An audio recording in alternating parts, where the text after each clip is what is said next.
O Flamengo é tetracampeão da Libertadores da América. Nesse vídeo você vai relembrar cada jogo, desde o primeiro até essa final eletrizante contra o Palmeiras. Do primeiro gol feito por Juninho Xereca até o gol de Danilo que selou o título. Uma trajetória extremamente árdua, com jogos que pareciam impossíveis. Uma final que muitos diziam já está perdida, pela forma como foi a classificação do Palmeiras na semifinal. Mas o Flamengo conquistou pela quarta vez a glória eterna e se tornou o primeiro clube brasileiro a ganhar 4 vezes a Libertadores. Se você é flamenguista e tá feliz com esse título, ou se não é também, acho que o Flamengo mereceu, já chega deixando um like nesse vídeo e se tiver um botãozinho aqui embaixo de hypar, rapaziada, aperta aí o botão pra hypar, beleza? Pra homenagear o Flamengo aí. E é isso, tamo junto, vamos pro vídeo.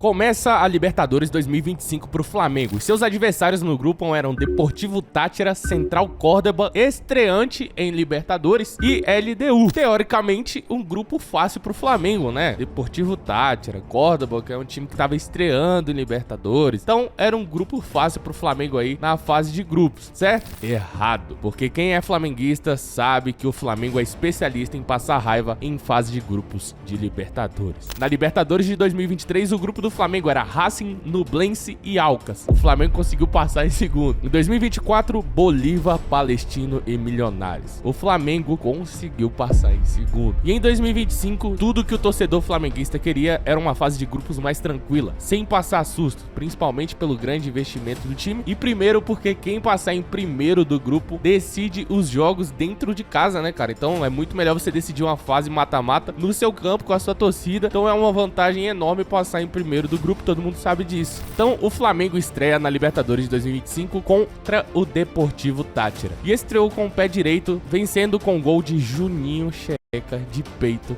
fora de casa. Olha a bola pra dentro da área e o gol do Flamengo! Gol! Primeira partida, venceu fora de casa, ótimo resultado. O próximo desafio era o Central Córdoba, no Maracanã.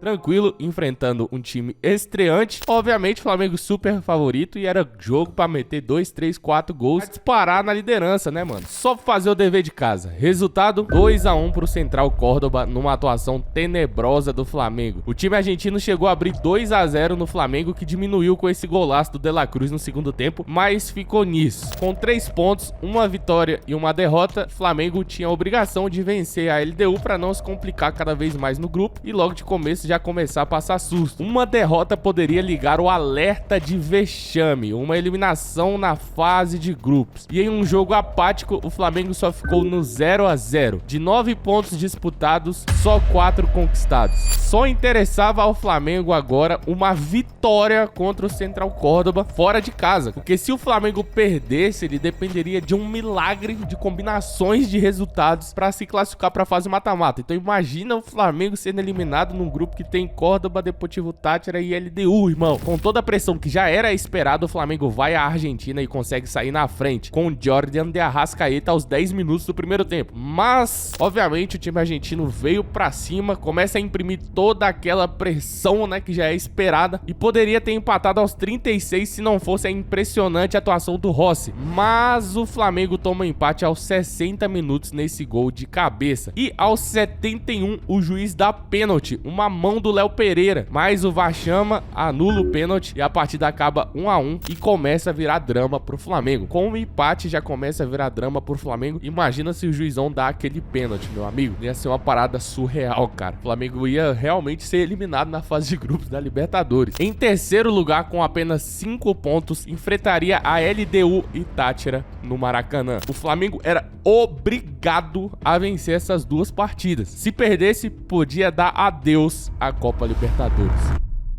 Começa o jogo contra a LDU e logo com 9 minutos o Flamengo sai na frente com o Léo Ortiz, o 10 da zaga de cabeça. Léo Ortiz! Gol! E aí começa uma pressão absurda do Flamengo, né, cara? O Flamengo tem essa parada de, tipo assim, enquanto dá pra levar as coisas do jeito que dá, o Flamengo vai empurrando com a barriga, sabe? Aí quando é jogo grande, os caras começam a querer jogar. É impressionante. Tem um ditado, assim, entre os meus conhecidos aqui, meus colegas, que falam assim: é muito mais perigoso o Flamengo perder pro Fortaleza. Mirassol não, Mirassol é perigoso perder. Mirassol tá fazendo ótima campanha. Perder pro Ceará, pro Sport, perder pro Lanterna. É muito mais fácil o Flamengo perder pra esses times do que perder um clássico ou perder pra um time que tá em cima, tá ligado? Ele vai entender a lógica, cara. Até que aos 53 minutos, depois de uma jogada do Alexandro, a bola sobra pra Luiz Araújo, que faz o 2-0.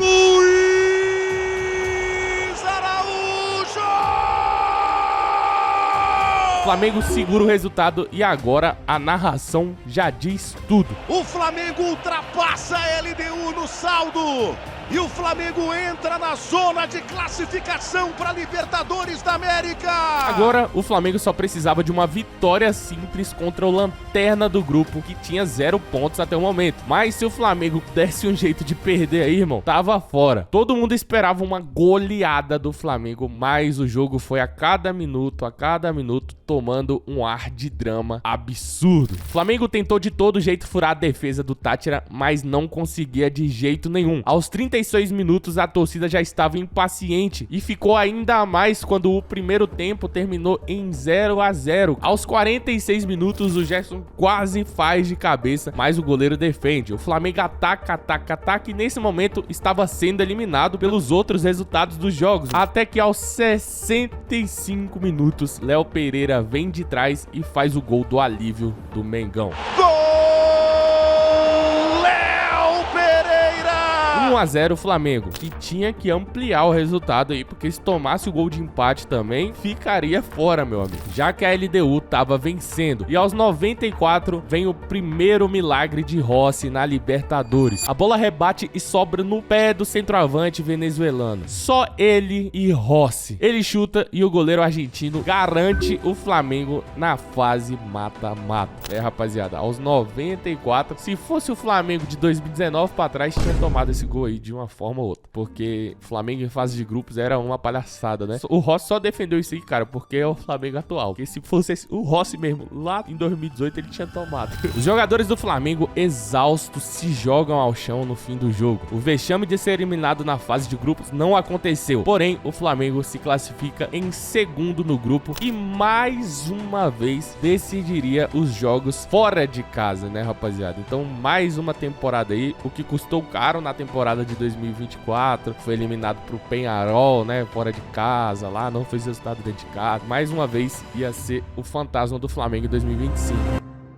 Oitavas de final, Flamengo versus Internacional. Sem dúvidas, atualmente é muito mais preferível você enfrentar um time sul-americano do que qualquer time brasileiro, né, rapaziada? No meu outro canal, Vitorano 2.0, os caras estavam comentando isso realmente, falando: pô, Vitor, hoje eu prefiro 2 vezes mais pegar um River do que pegar um Mirassol, tá ligado? E é uma parada assim que não é meio absurda de se dizer, não. Comenta aí se você acha. Talvez você fale: pô, o River é exagero, mas tá, se pegar Nacional do Uruguai, é melhor você enfrentar o Nacional do que enfrentar, por exemplo, um time brasileiro, sabe? Um Atlético Paranaense ou qualquer outro time que se classificar, mano. E mais uma vez, o Flamengo enfrentaria o Inter em mata-mata de Libertadores. A torcida do Internacional dizia que iria eliminar o Flamengo e quis o destino que esses times se enfrentassem 3 vezes seguidas, cara. 2 pela Libertadores e 1 pelo Brasileirão no intervalo aí de 1 semana e meia. E começaria o jogo de ida da Liberta no Maracanã. Jogo tenso, mas o Flamengo vem pra cima e aos 27 minutos, BH 27 coloca o Flamengo na frente. Bruno Henrique 27 aos 27 minutos. Depois, eu vou ser bem sincero, o jogo fica bem morno, um jogo chatão de assistir. Ninguém tem chances claras, né, rapaziada? E o jogo termina nessa mornidão aí mesmo, 1-0 pro Flamengo, com o resultado feito dentro de casa. Com esse resultado, a torcida do Inter, que talvez estava esperando que o Flamengo pudesse fazer um resultado mais amplo, se empolga pra caraca e começa a ter muito vídeo na internet dos caras falando que já era, que o Inter vai passar que o Inter tava classificado, entendeu? Mas antes do jogo da volta da Libertadores, Flamengo e Inter se enfrentariam no Beira-Rio pelo Brasileirão. Então era meio que uma premonição do que poderia acontecer, né, rapaziada? Tipo um jogo teste ali, os times se enfrentando e falou, ó, vamos ver como que vai ser o jogo da volta. Mas a torcida do Inter não ficou muito feliz porque o Flamengo saiu na frente logo aos 6 minutos com o Pedro. Apenas 5 minutos depois fez 2 a 0 com o Pedro de novo e no segundo tempo o Flamengo fechou o caixão 3 a 0 com o Plata. Então 3 a 0 aí pro Flamengo no Brasileirão contra o Inter e o Inter diminuiu ainda nos acréscimos com o Borré, né? Então o Inter foi pro jogo da volta da Libertadores com a moral do time lá embaixo, né, rapaziada? Esse jogo do Brasileirão foi meio que cruel aí pro Internacional, mano. E o jogo da volta da Libertadores já começa com polêmica porque o estádio tava cheio de papel picado no chão. Aí teve uma polêmica gigantesca porque disseram que era pra soltar quando o Inter eliminasse o Flamengo, mas alguém soltou antes. Até hoje eu não sei qual é a história verdadeira. Torcedor colorado, comenta aí. E a torcida do Inter mais uma vez não ficou muito feliz quando aos 26 minutos Rocher falha, a bola sobra no Plata que cabeceia pro Arrasca marcar 2 a 0 pro Flamengo no agregado. E aos 87 minutos do segundo tempo, Pedro faz o segundo no jogo, 3 a 0 no agregado, e o Inter meteu um hat-trick de derrotas em menos de 2 semanas, cara. Então o Inter acabou sendo derrotado pro Flamengo 3 vezes aí no intervalo curto de tempo. Quartas de final, Flamengo e Estudiantes. Time argentino nunca é fácil, sempre é um jogo muito complicado e conturbado. E o Flamengo enfrentou Estudiantes e parecia que seria uma classificação fácil do Flamengo quando aos 10 minutos, 1 minuto? Não, quando aos 10 segundos de jogo, o Flamengo saiu na frente e virou baile do Flamengo, pressão absurda. E o Varela aos 8 minutos faz o segundo gol. Quartas de final de Libertadores, meteu 2 a 0 com menos de 10 minutos de jogo, irmão. Pô, qualquer time sonha isso, né, cara? Já era, o Flamengo classificado, sem susto, vamos pra semi, né? Não. Aos 19 minutos, Pedro teve a chance clara de matar o confronto. Driblou o zagueiro, mas perde. Muslera opera um milagre. O Flamengo continua empilhando chances perdidas e aos 45, Lino sofre pênalti. O VAR chama, mas aí a torcida do Flamengo, principalmente, começou a falar que a Conmebol começou a atuar aí e tal. Teve essa polêmica, porque sempre tem esse tipo de coisa na Libertadores pro lado do torcedor brasileiro, né? O pessoal sempre fala que a Conmebol começou a agir. No começo do segundo tempo, o Flamengo continua perdendo chances. O tempo vai passando. Plata toma um amarelo aos 71. O tempo continua passando e ainda tá 2 a 0, cara. E aos 81 minutos acontece um dos maiores roubos que eu já assisti na Libertadores, meu amigo. Pelo amor de Jesus Cristo. Tanto é que depois isso vamos ver. Plata sofre o pênalti, mas o juiz não só não dá o pênalti, como dá falta pro Estudiantes e expulsa o Plata. O Plata fica indignado, os jogadores do Flamengo pedem o VAR, mas já era, né, rapaziada? E como foi um lance de cartão amarelo também, não tem VAR, né? O jogo que caminhava pro 3 a 0 do Flamengo vira um Deus nos acuda. E nos acréscimos o Estudiantes diminui. Um jogo que tava nas mãos do Flamengo vira drama novamente. Agora era vencer na Argentina contra tudo e contra todos. Jogo de volta na Argentina. O jogo começa nervoso, chances pra lá e chances pra cá, mas aos 47 nos acréscimos, Benedetti acerta um chute que ele nunca mais vai acertar na vida. Típico de jogo contra argentino, né, cara? Os caras arriscam por gol. É da Argentina. Os caras têm essa sina, né, moleque? Agora a partida tava indo pros pênaltis. Começa o segundo tempo e o coração flamenguista parou quando aos 72 minutos depois de uma casquinha, Benedetti sai na cara do Rossi e cava com toques de crueldade. O Flamengo estava sendo eliminado. Mas espera, observa aí na origem da jogada, cara. Em um raciocínio de craque, Léo Ortiz segura a passada pra deixar o jogador impedido. Gol anulado por impedimento do Estudiantes. E a partida vai pros pênaltis. Jorginho faz o primeiro, o Estudiantes também. Luiz Araújo guarda o segundo, o Estudiantes vai pra bola. Rossi faz uma defesaça. Carrascal converte, Léo Pereira converte batendo a bola no ângulo e o Rossi pega o último pra garantir. Flamengo na semifinal.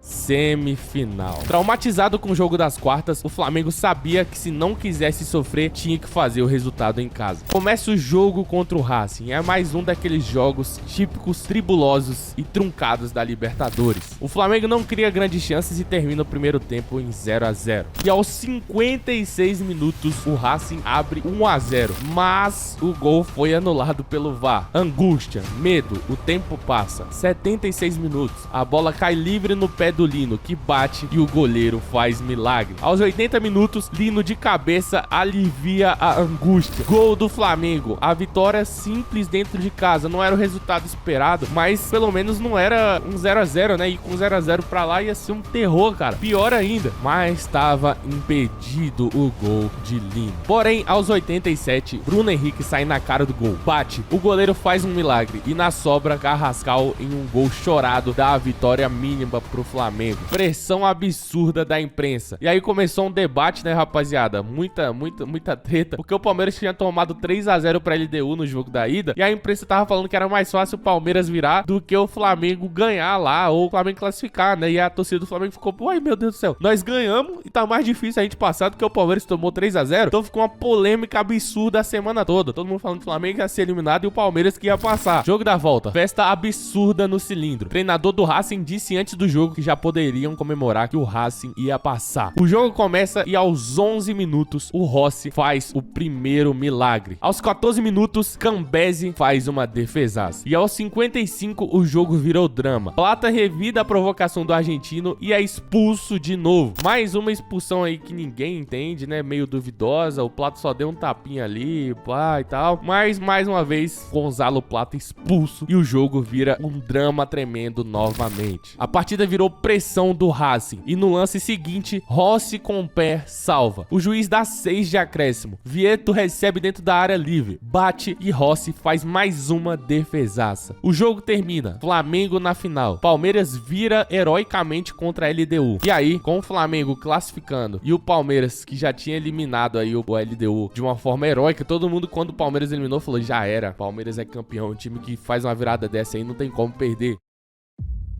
Quem vencer hoje vai olhar para todos os outros gigantes do futebol brasileiro de cima para baixo. Começa a grande final, nervos à flor da pele. E logo com 11 minutos, o primeiro lance polêmico do jogo. Na lateral, Veiga chega forte acertando o tornozelo de Carrascal. Lance para vermelho, o VAR nem chamou. Estava claro que aquela final teria um nível mais alto de competitividade e que os juízes iam deixar rolar e que não ia ser qualquer coisa que ia ser motivo de cartão.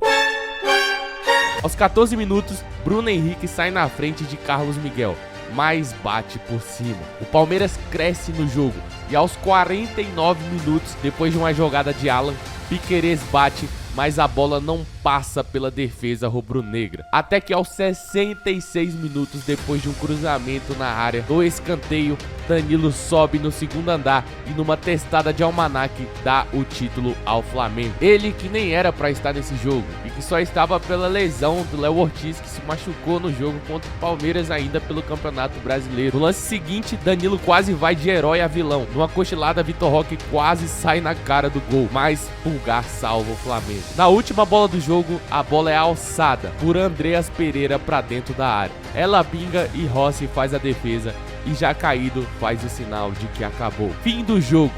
Jogadores aos prantos.